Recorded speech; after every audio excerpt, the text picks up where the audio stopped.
Hello viewers, నమస్కారం. Welcome to law desk channel. మన viewers అడుగుతున్నటువంటి ప్రశ్నలకు అన్నిటికీ సమాధానం చెప్పలేకపోవచ్చు కాబట్టి నేను ఈ క్వైరీ టైంలో కొన్ని ర్యాండమ్గా క్వశ్చన్స్ తీసుకొని వాటికి సమాధానాలు చెప్పే ప్రయత్నం చేస్తాను.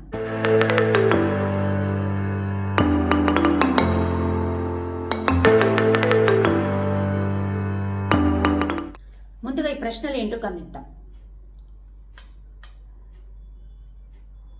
మొదటి ప్రశ్న, madam, how do I get a marriage registered if both husband and wife or Hindus by caste certificate but married on church?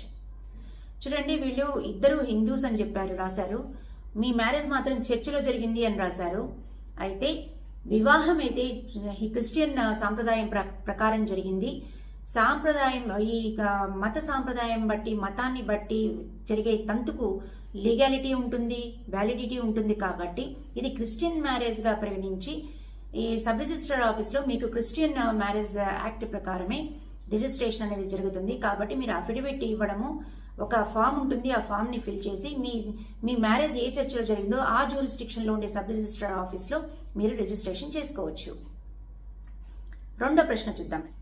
Madam, మైనర్గా ఉన్నప్పుడు మ్యారేజ్ అయ్యింది మా ఫ్రెండ్కి, ఇప్పుడు మేజర్ అయ్యాడు, ఎలా రిజిస్ట్రేషన్ చేసుకోవాలి? మ్యారేజ్ జరిగేటప్పుడే మైనరా మేజరా అనేది ఇంపార్టెంట్. కాకపోతే మ్యారేజ్ అయిపోయింది కాబట్టి వాళ్ళకి ఇప్పుడు రిజిస్ట్రేషన్ టైంలో వాళ్ళు ఆ మ్యారిటల్ లైఫ్ని కంటిన్యూ చేయాలి అనుకుంటే ఖచ్చితంగా వాళ్ళు రిజిస్ట్రేషన్ చేసుకోవడానికి ఎటువంటి ప్రాబ్లమ్స్ ఉండవండి. వాళ్ళు ఒక అఫిడవిట్ రూపంలో వాళ్ళు రాసిచ్చి, దాంతోపాటు ఫామ్ ఉంటుంది, ఫామ్ ఫిల్ చేసి మ్యారేజ్ ఎక్కడ చేసుకున్నారో ఆ జ్యూరిస్డిక్షన్లో ఉండే సబ్ రిజిస్టర్ ఆఫీస్లో ఈ మ్యారేజ్ ఆఫీసర్ ముందు మీరు అవి ప్రొడ్యూస్ చేసినట్లయితే మీకు మ్యారేజ్ రిజిస్ట్రేషన్ అనేది జరుగుతుంది. ఇటువంటి టైంలో మైనరా మేజరా అనేది ఆల్రెడీ జరిగిపోయిన దానికి ఇప్పుడు ఆ క్వశ్చన్ అనేది ఉండదు. కాబట్టి మీకు ఎటువంటి ఇబ్బందులు ఉండవు. మూడో ప్రశ్న చూద్దామండి. Madam, my sister-in-law put false domestic violence case on my total family while filing government job form. Whether I have to mention it or not? వీళ్ళ సిస్టర్-ఇన్-లా వీళ్ళ మీద, ఫ్యామిలీ మీద మీరు సెక్షన్ 12 కింద ఫైల్ చేశారు, కేసు ఫైల్ చేశారని చెప్పి రాశారు. ఇటువంటి పరిస్థితుల్లో అది మీరు one of the accused, not the main accused కాబట్టి ప్రాబ్లం లేదు. ఒకవేళ మెయిన్ అక్యూజ్డ్గా మీ పేరుని చేర్చినట్లయితే అప్పుడు మీరు ఖచ్చితంగా మెన్షన్ చేయాల్సి ఉంటుంది. Other than that nothing to worry. నాలుగో ప్రశ్న చూద్దామండి. డైవర్స్ డిగ్రీ గురించి అఫిడవిట్లో చెప్పకుండా మోసం చేసి రిజిస్టర్ పెళ్లి చేసుకున్నాడు మేడం, ఏం చేయాలి? మామూలుగా మనం మ్యారేజ్ రిజిస్ట్రేషన్ జరిగేటప్పుడు సబ్ రిజిస్టర్ ఆఫీస్లో ఒక అఫిడవిట్ అనేది ప్రొడ్యూస్ చేయాల్సి ఉంటుంది. మనకి సంబంధించిన డీటెయిల్స్ అన్ని ఆ అఫిడవిట్లో ఇవ్వాలి. పైన చెప్పినవి ఏవైనా నేను ఫాల్స్ స్టేట్మెంట్స్ పాస్ చేసి ఉంటే నేను పనిషబుల్ అని చెప్పి దానిలో క్లియర్గా రాసి డిక్లరేషన్ ఇవ్వడం జరుగుతుంది. ఆ అఫిడవిట్ ఉద్దేశమే అది. అటువంటి పరిస్థితుల్లో ఒకవేళ అతను ఆ డైవర్స్ డిగ్రీ గురించి దానిలో మెన్షన్ చేయకపోయినట్లయితే అది డిక్లరేషన్లో అది హిడెన్గా ఉంది కాబట్టి దానిలో ఇగ్నోర్ చేస్తున్నారు. కాబట్టి మీకు ఒకవేళ ఆ మ్యారేజ్ని కంటిన్యూ చేసుకోవాలంటే ప్రాబ్లం లేదండి. లేదు అంటే వన్స్ రిజిస్టర్ అయిన మ్యారేజ్ని మళ్ళీ క్యాన్సిల్ చేసుకోవడానికి ప్రొవిజన్ అంటూ ఏం లేదు. కాబట్టి మీరు వద్దు అనుకుంటే కోర్టును ఆశ్రయించడం మంచిది. నెక్స్ట్ క్వశ్చన్ చూద్దామండి. మేడం, మేము ఇద్దరు బ్రదర్స్, అది జాయింట్ ఫ్యామిలీ ప్రాపర్టీ.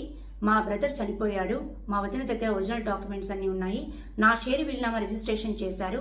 ఒక మనిషి వీలునామా రాసి చనిపోతే వీలునామాని అమలు చేయడానికి అవసరం లేదా?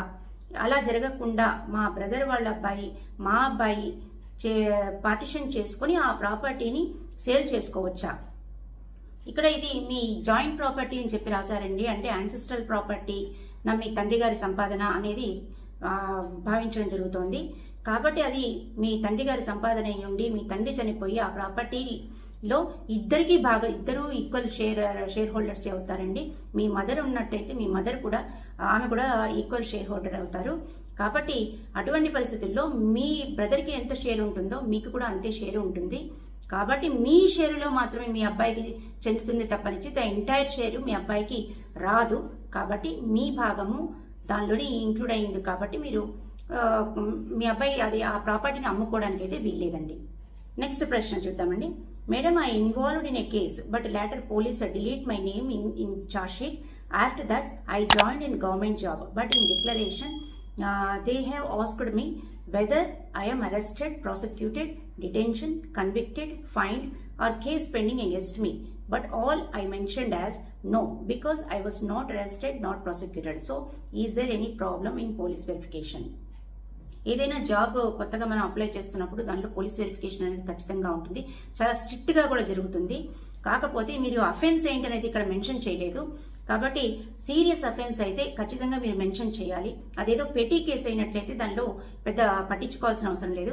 ఒకవేళ సీరియస్ కేసు ఉండి మీరు డిటెన్షన్ కాకపోయినా లేదా ప్రాసిక్యూట్ కాబడకపోయినా కూడా దాన్ని మెన్షన్ అయితే చేయాల్సి ఉంటుందండి.